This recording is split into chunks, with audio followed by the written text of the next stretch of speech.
আসসালামু আলাইকুম প্রিয় শিক্ষার্থীবৃন্দ, আমি মোহাম্মদ জাকির হোসেন, প্রভাষক অর্থনীতি, Al Amin academy school and college, Chandpur. আমি তোমাদেরকে আজকে অর্থনীতি বিষয়ে পাঠদান করব। অর্থনীতি প্রথম পত্রের নবম অধ্যায়ের উপরে। অর্থনীতি প্রথম পত্রের নবম অধ্যায় হচ্ছে সামগ্রিক আয় ব্যয়। সামগ্রিক আয় ব্যয় নিয়ে আমরা আগত 3টি ক্লাস করেছি। আজকে আমরা সামগ্রিক আয় ব্যয়ের উপরে একটি সৃজনশীল প্রশ্ন নিয়ে আলোচনা করব। তোমরা যদি ক্লাসটা মনোযোগ সহকারে দেখে থাকো, শেষ পর্যন্ত ফলো করো, তাহলে আমরা আশা করতে পারি পরীক্ষাতে একটা সৃজনশীল প্রশ্ন তোমরা এখান থেকে কমন পাবা। ঠিক আমরা আজকে যে সৃজনশীলটা আলোচনা করব, এরকম মানের সৃজনশীলই প্রশ্নই আমাদের পরীক্ষাতে এসে থাকে।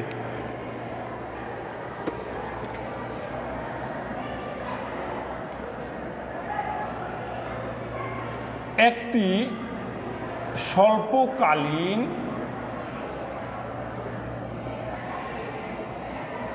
ভোগ সমীকরণ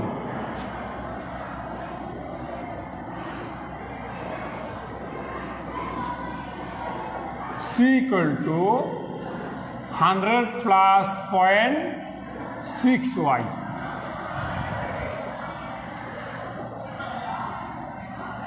I = 100, G = 250। এখন আমাদেরকে যদি বলে ক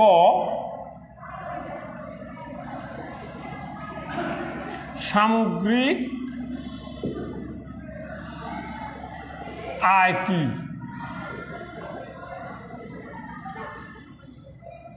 খ জিডিপিতে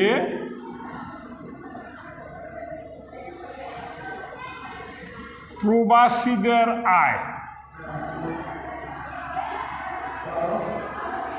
অন্তর্ভুক্ত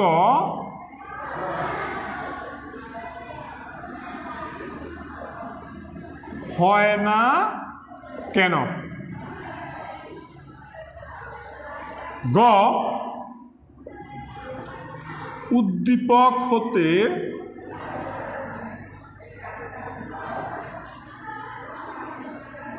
ভারসাম্য জাতীয় আয়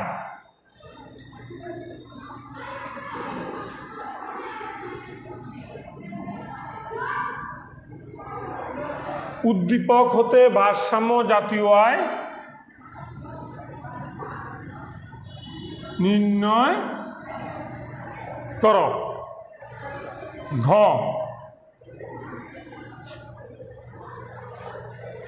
উদ্দীপক হতে ভারসাম্য জাতীয় আয় নির্ণয় করো। ঘ নাম্বার হচ্ছে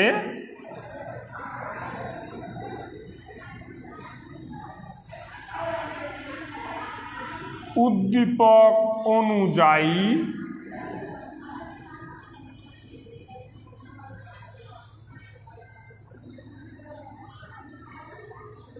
ভোগ রেখা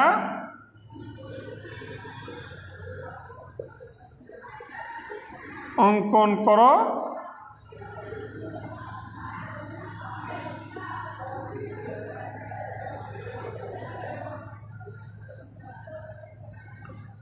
উদ্দীপক অনুযায়ী ভোগ রেখা অঙ্কন করে তার বিশ্লেষণ করো।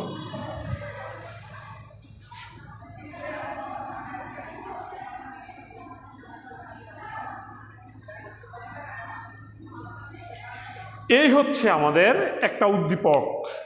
আবার খেয়াল করো প্রিয় শিক্ষার্থীবৃন্দ, একটি স্বল্পকালীন ভোগ সমীকরণ হচ্ছে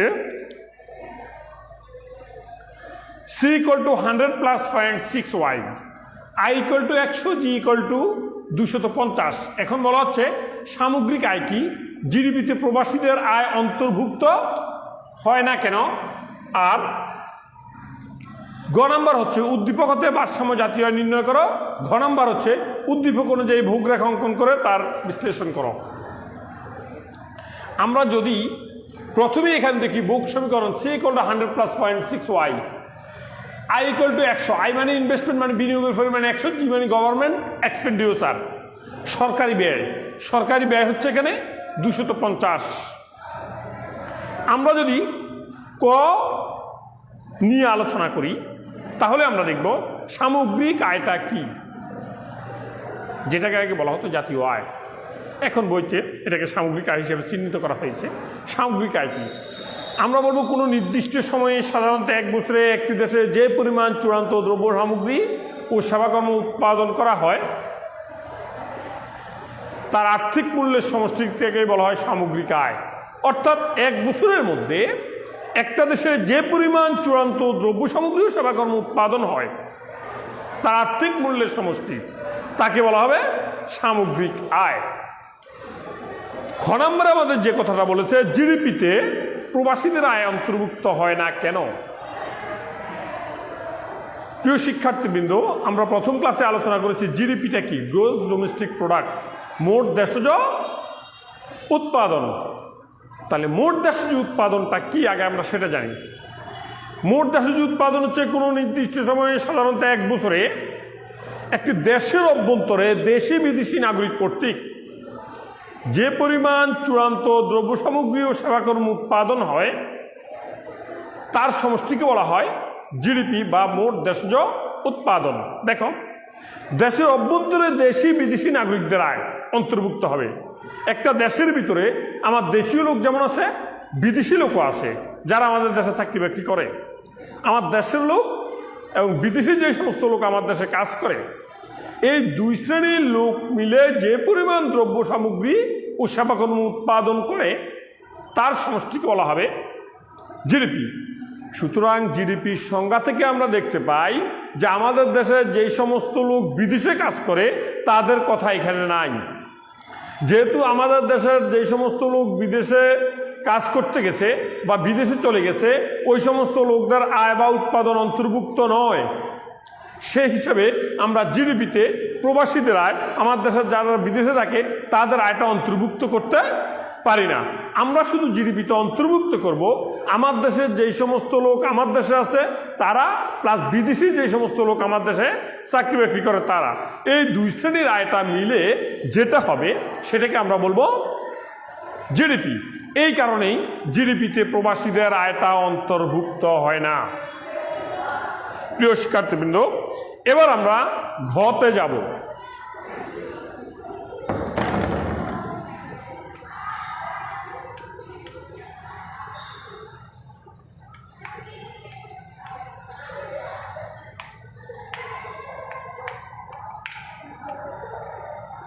ঘতে গেলে আমরা দেখব এখানে আছে ভারসাম্য জাতীয় আয় নির্ণয়। ভারসাম্য জাতীয় আয় নির্ণয় করতে গেলে আমাদের এখানে যেহেতু আছে C equal to 100 + 0.5y, I আছে, জি আছে, তার মানে তিন খাত বিশিষ্ট অর্থনীতি, যেটা তার যে উপাদানগুলি সেটা এখানে আছে। সুতরাং ভারসাম্য জাতীয় আয়ের যে সূত্রটা সেটা আমরা এবার বলি। গ নাম্বারে যদি আমরা যাই, আমরা জানি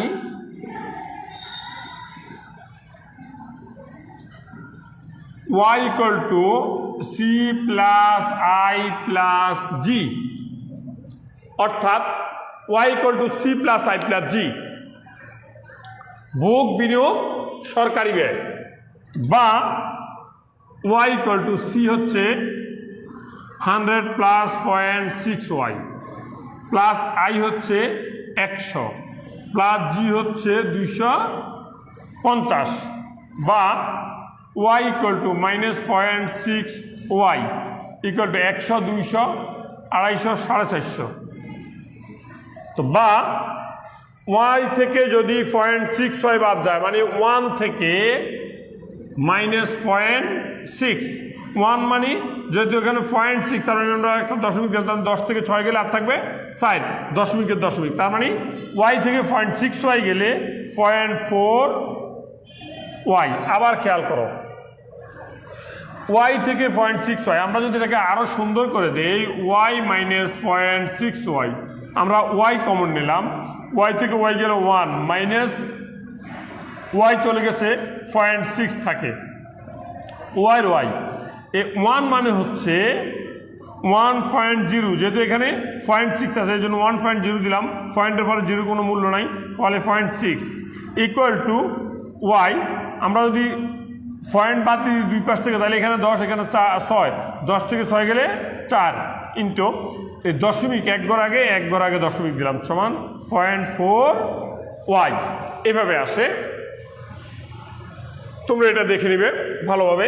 0.4y ইকুয়াল টু 450, তো বা y ইকুয়াল টু 450 ভাগ 0.4। 450কে যদি আমি 0.4 দ্বারা ভাগ করি তাহলে আমি দেখবো এই 450 ভাগ 0.4, তো পয়েন্ট উপরে একটা পয়েন্ট দিলাম 0, দশমিক উপরে 1 ঘর আছে, 7 দিয়ে যদি আমি এটাকে কাটি তাহলে 4 একে 4 গেছে, 5-এর মধ্যে যাবে একবার, 4 একে 4 থাকে 1, 10, তাহলে 4 দুগুণে 8 থাকে 2, 20, 4 5 20, তার মানে 1125। তোমাকে এত ভেজাল করে আসতে হবে না ক্যালকুলেটারে, যখন তুমি টিপ দিবা যেমন 450 ভাগ 0.4 দিবা তখন 1125 চলে আসবে। এই হচ্ছে আমার ভারসাম্য জাতীয় আয়। আবার খেয়াল করো শিক্ষার্থীবৃন্দ, আমরা ভারসাম্য জাতীয় আয়ের সূত্র জানি 3টা, একটা 2 খাত বিশিষ্ট অর্থনীতি, 3 খাত বিশিষ্ট অর্থনীতি। 2 খাত বিশিষ্ট অর্থনীতি হচ্ছে y = c + i, 3 খাত বিশিষ্ট অর্থনীতি হচ্ছে y = c + i + g। এই দুইটাকে মিলে বলা হয় বদ্ধ অর্থনীতি বা আবদ্ধ অর্থনীতি। আর 4 খাত বিশিষ্ট অর্থনীতি যেটাকে আমরা বলি y = c + i + g + x - m, ওটা হচ্ছে 4 খাত বিশিষ্ট অর্থনীতি বা মুক্ত অর্থনীতি। তো যেহেতু আমার এখানে সি এর মান দেওয়া আছে, আই আছে, জি আছে, ফলে আমি 3 খাত বিশিষ্ট অর্থনীতি যেতে পারি, যার জন্য আমি জানছি আমরা জানি y = c + i + g, তাহলে y = y, সি এর মান হচ্ছে 100 + 0.6y দিলাম, প্লাস আই এর মান 100 দিলাম, প্লাস জি এর মান 250। এবার দেখো y এর পাশে আছে y আছে, আর সমান চিহ্নের ডান পাশ থেকে বাম পাশ অথবা বাম পাশ থেকে ডান পাশে কোনো সংখ্যা যদি আমরা নিয়ে আসি তাহলে তার চিহ্ন পরিবর্তন হয়ে যাবে, প্লাস থাকলে মাইনাস হয়ে আসবে, মাইনাস থাকলে প্লাস হয়ে আসবে। তাহলে y 0.6y আছে ডান পাশে, এটাকে যদি বাম পাশে নিয়ে আসি তাহলে মাইনাস প্লাস হিসেবে আছে, এটা এই পাশে আসলে -0.6y হবে, ইকুয়াল এখানে 100 100 200 200 আর 250 হচ্ছে 450, এটা সমান চিহ্ন ডান পাশে আছে, আমরা সেই 450 রাখলাম। y থেকে 0.6y যদি যায় তাহলে কত থাকে এটা আমরা এখানে দেখিয়েছি, y - 0.6y, y যদি কমন যায় y থেকে y চলে গেলে 1, মাইনাসের মাইনাস, y চলে গেছে 0.6y, এই 1 হচ্ছে পূর্ণ সংখ্যা, যেহেতু এখানে দশমিকের পরে 6 আছে বলে আমরা দশমিক দিয়ে একটা শূন্য দিতে পারি, দশমিকের পরে 1 ঘর, ফলে আর এখানে 0.6, তো এখানে দশমিক যদি তুলে দেয় তাহলে হয় 10, 10 থেকে 6 গেলে হয় 4, দশমিক 1 ঘর আগে দিলাম, তার মানে 0.4y, এটা গুণ হিসাবে আছে। তাহলে y থেকে 0.6y গেলে থাকে 0.4y ইকুয়াল টু 450। এবার y ইকুয়াল টু এই 450 উপরে আছে আর এই 0.4 এটা সমান চিহ্নের ডান পাশে আছে, যদি এটাকে গুণ হিসাবে থাকে তাহলে বাম পাশে নিতে হলে এটা ভাগ হয়ে যাবে। খেয়াল করো, যদি সংখ্যা গুণ হিসাবে থাকে তাহলে ডান পাশে গেলে এটা ভাগ হয়ে যাবে, ফলে আমরা এখানে 0.4y গুণ হিসাবে 4 গুণ হিসাবে আছে, ফলে 0.4কে 450-এর নিচে দিলাম। এবার 450কে যদি আমি 0.4 দিয়ে ভাগ করি ক্যালকুলেটারে, 450 ভাগ 0.4 এটা দেই তাহলে 1125 আসবে।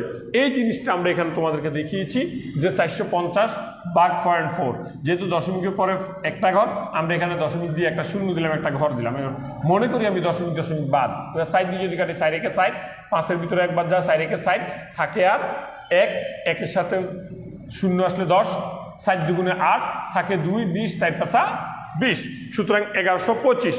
এটা হচ্ছে আমাদের ভারসাম্য জাতীয় আয়। এবার আমাদেরকে বলা হয়েছে যে ভোগ সমীকরণ থেকে একটা ভোগ রেখা অঙ্কন করার জন্য, আমাদের ভোগ সমীকরণ হচ্ছে 100 + 0.6y, এটা ছিল ভোগ সমীকরণ। এখান থেকে যদি আমরা একটা ভোগ রেখা অঙ্কন করতে যাই তাহলে সমীকরণ থেকে প্রথমেই আমরা একটা সূচি তৈরি করে নেব। সমীকরণ থেকে যদি আমরা একটা সূচি তৈরি করে নেই তাহলে আমরা এভাবে দিতে পারি,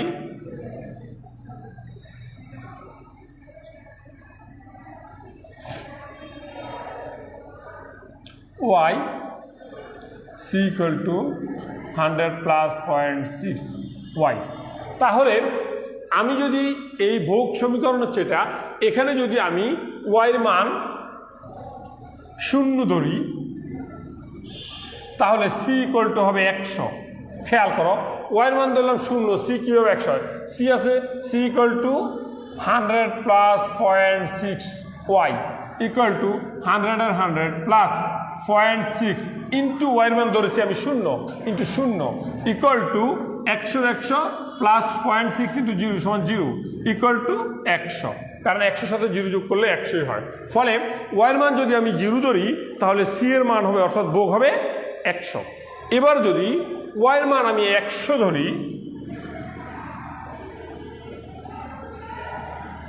100, তাহলে সি কত হয় দেখো।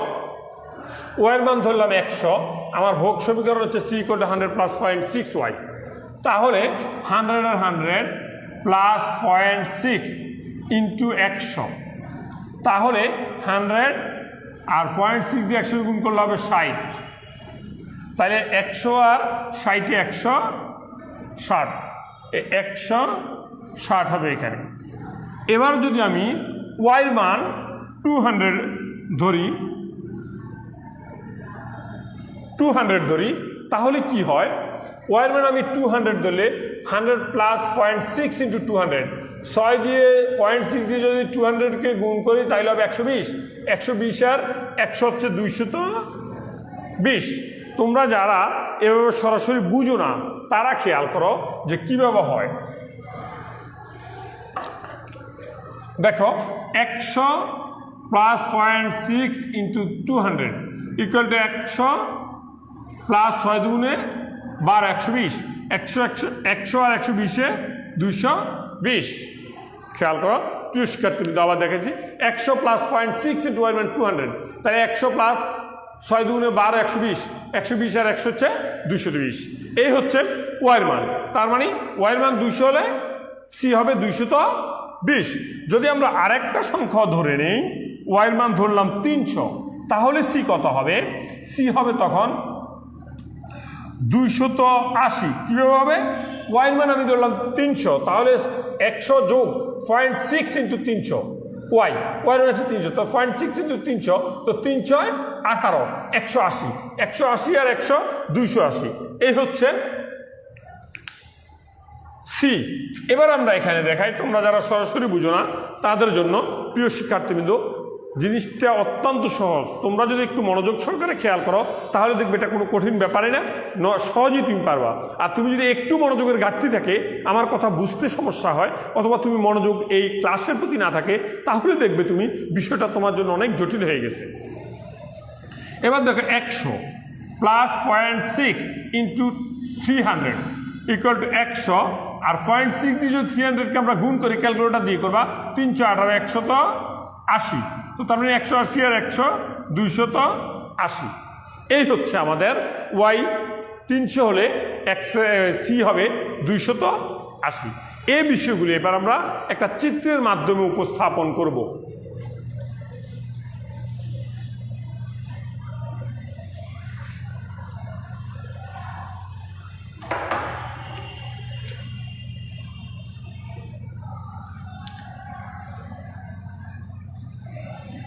চিত্রে ভূমি অক্ষে আয় এবং লম্ব অক্ষে ভোগের পরিমাণ দেখানো হয়েছে। আমার আয় হচ্ছে 0, 100, 200, 300, তো তার মানে 0 আছে, আমি এখানে দিলাম 100, এখানে 200, এখানে দিলাম 300, 100, 200, 300, আমি প্রত্যেকটা ঘরই সমান রাখলাম। এরপরে আমার সি এর মান হচ্ছে 100, 160, 220, 280। প্রত্যেকবারে আমার গ্যাপ হচ্ছে 60 করে। যদি প্রত্যেকবার আমার গ্যাপ 60 করে অর্থাৎ 60 করে হয়, তাহলে আমি যেটা করব সেটা হচ্ছে প্রথমে আমি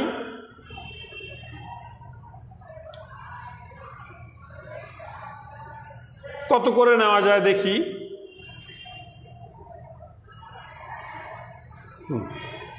আমি প্রথমে এখানে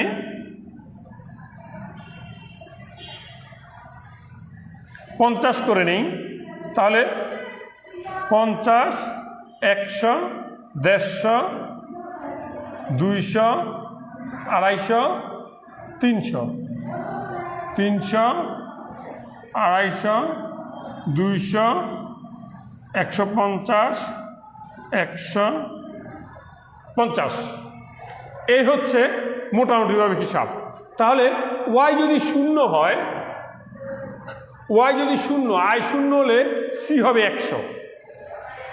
তাহলে আই যদি শূন্য হয়, ওয়াই শূন্য, ভোগ হচ্ছে 100, ফলে বিন্দুটা পড়ে এখানে, যেটা আমি এই বিন্দু দিলাম। আবার খেয়াল করো, আই হচ্ছে আমার শূন্য আর ভোগ হচ্ছে তখন 100, তাহলে আই শূন্য এখানে, ভোগ 100 পড়ে এখানে, ফলে আমি এই শূন্য থেকে উপরের দিকে যাব, বিন্দুটা হচ্ছে এ বিন্দু।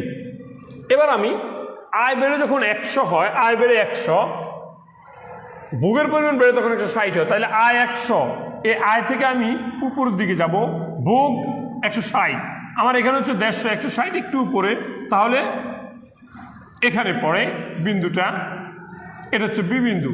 তার মানে আমার আয় যখন হবে 100, ভোগের পরিমাণ হচ্ছে 160, এই আয় 100 থেকে যখন উপরের দিকে উঠাবো, ভোগের পরিমাণ 160 থেকে ডান পাশে যাব, তখন যে বিন্দুটা এটা হচ্ছে বি বিন্দু দিলাম আমি নাম। আয় বেড়ে যখন 200 হয়, ভোগের পরিমাণ তখন 220, আয় বেড়ে হচ্ছে 200, দিলাম 200, ভোগের পরিমাণ 220, আমি ধরে নিলাম 220 এখানে, এই 220 থেকে ডান পাশে যাব, আর ভোগ 200 থেকে, আয় 200 থেকে উপরের দিকে উঠবো, যে বিন্দুটা হয় সেটাকে আমি নাম দিলাম সি বিন্দু। এবার আসো, আয় আরও বেড়ে যখন 300 হয়, ভোগের পরিমাণ বেড়ে তখন 280 হয়, আয় বেড়ে যখন 300 হয়েছে, আমরা জানি আয় যত বাড়বে ভোগের পরিমাণ তত বাড়বে, ফলে আয় 300 থেকে উপরের দিকে তুললাম, ভোগের পরিমাণ 280, আমি মনে করে নিলাম 280 এখানে পড়ে, 250 এবং 300 মাঝামাঝি, এই বিন্দুটা দিলাম আমি নাম দিলাম ডি বিন্দু। এখন এ বি সি ডি বিন্দুগুলি যোগ করে যে রেখা পাওয়া যায়, এটা হচ্ছে ভোগ সমীকরণ, সি ইকুয়াল টু 100 প্লাস 0.65, এটা হচ্ছে ভোগ রেখা। প্রিয় শিক্ষার্থীবৃন্দ, আবার তোমরা দেখো, আমরা ভোগ রেখা, ভোগ সমীকরণ থেকে কিভাবে ভোগ রেখা অঙ্কন করে সেটা আমরা দেখলাম। প্রথমে আমরা একটা তালিকা নিলাম, তালিকাটা কিভাবে আমরা নিয়েছি তোমরা দেখেছো। এরপর আমরা যেটা করব, এবার সূচি অনুযায়ী আমরা চিত্র অঙ্কন করবো। আয় শূন্য হলে ভোগ 100, আয় যখন শূন্য, ভোগের পরিমাণ 100, যেটা এ বিন্দুতে দেখানো হয়েছে। আয় যখন বেড়ে 100 হয়, ভোগের পরিমাণ 160, যা বি বিন্দুতে দেখানো হয়েছে। আয় বেড়ে যখন 200 হয়, ভোগের পরিমাণ বেড়ে তখন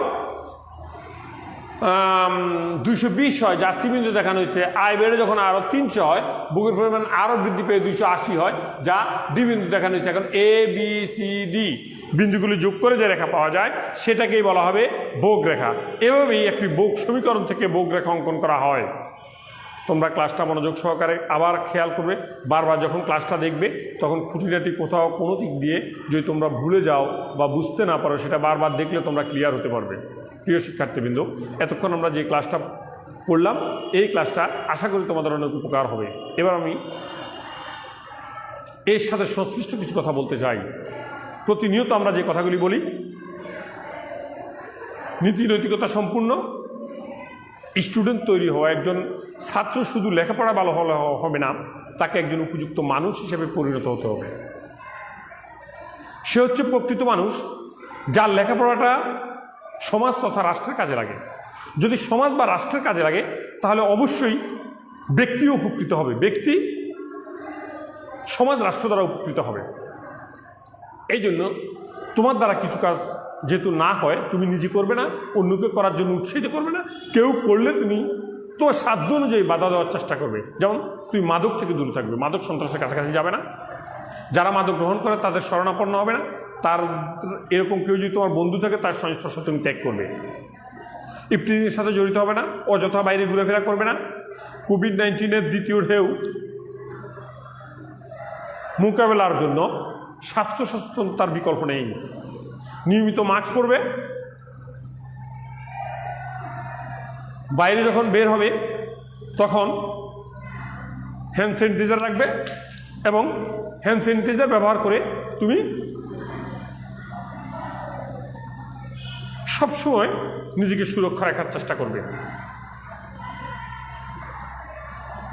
বিভিন্ন সন্ত্রাসী কার্যক্রমের সাথে যারা জড়িত হয় তাদের সংস্পর্শে যাবে না, তাদেরকে অ্যাভয়েড করবে। আমাদের ক্লাসগুলো নিয়মিত ফলো করবে। তোমার সুস্বাস্থ্য ও দীর্ঘায়ু কামনা করে আমি আজকের মতো আমার ক্লাস এখানে শেষ করছি। আল্লাহ হাফেজ।